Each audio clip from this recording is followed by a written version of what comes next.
ബഹിരാകാശത്ത് ചരിത്ര നേട്ടങ്ങൾ കൊയ്ത് ISRO 4 ദിവസം കൊണ്ട് ബഹിരാകാശത്ത് പയർവിത്ത് മുളപ്പിച്ചു. മാലിന്യങ്ങൾ ശേഖരിക്കാനുള്ള യന്ത്രക്കൈയിന്റെ പരീക്ഷണവും വിജയകരമാണ്. KB ശ്രീധരനുണ്ട് വിവരങ്ങൾ നൽകാൻ. ശ്രീധരൻ, അങ്ങനെ 2025-ലും ISRO മികവോടുകൂടി ചരിത്രം കുറിച്ചുകൊണ്ട് തുടങ്ങുകയാണ്. എങ്ങനെയായിരുന്നു പരീക്ഷണം വിജയിച്ചത്? അറിയിപ്പ് എന്താണ് ISRO നൽകുന്നത്? KB.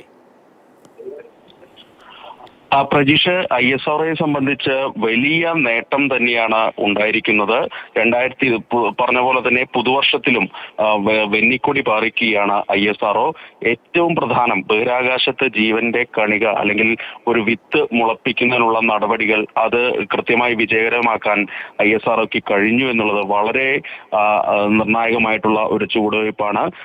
നമുക്ക് അതിൽ കൂടുതൽ അഭിമാനിക്കാനുള്ള ഒരു കാര്യം എന്നുള്ളത് തിരുവനന്തപുരത്തുള്ള VSSCയിൽ നിന്നാണ് ഇതിനു വേണ്ടിയുള്ള പേലോഡ് ഉണ്ടാക്കിയത്. VSSCയിലാണ്. ക്രോപ്സ് എന്നുള്ള പരീക്ഷണമാണ് വിജയിച്ചത്.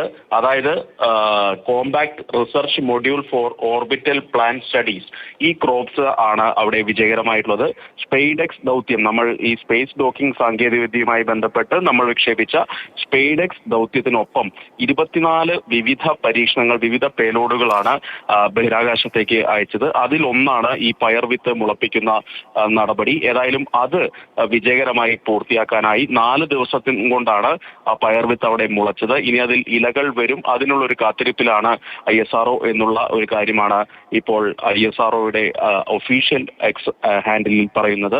മറ്റൊരു പ്രധാന നീക്കം ഇന്നുണ്ടായത് ഈ ബഹിരാകാശ മാലിന്യങ്ങൾ അത് ശേഖരിക്കുന്നതിന് വേണ്ടി റോബോട്ടിക് ആം ഈ പോയത്തിന്റെ ഭാഗമായി, ഈ 24 പരീക്ഷണങ്ങളുടെ ഭാഗമായി അയച്ചിരുന്നു.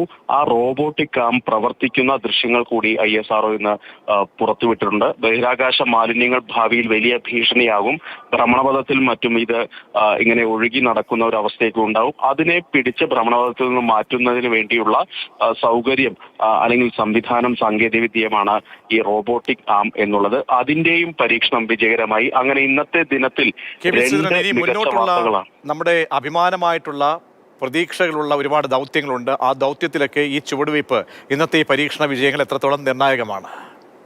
തീർച്ചയായിട്ടും. പ്രത്യേകിച്ച് ഞാൻ നേരത്തെ സൂചിപ്പിച്ച പോലെ തന്നെ റോബോട്ടിക് ആമിന്റെ ഒരു ഗുണമെന്നുള്ളത്, നമ്മളിനി അന്തരീക്ഷ നിലയമൊക്കെ, ഭാരതീയ അന്തരീക്ഷ നിലയമൊക്കെ സ്ഥാപിക്കാൻ പോവുകയാണ്. അതിനാണ് ഈ സ്പേസ് ഡോക്കിംഗ് സാങ്കേതികവിദ്യ വളരെ മികച്ച രീതിയിൽ ഉപയോഗിക്കാനാവുക.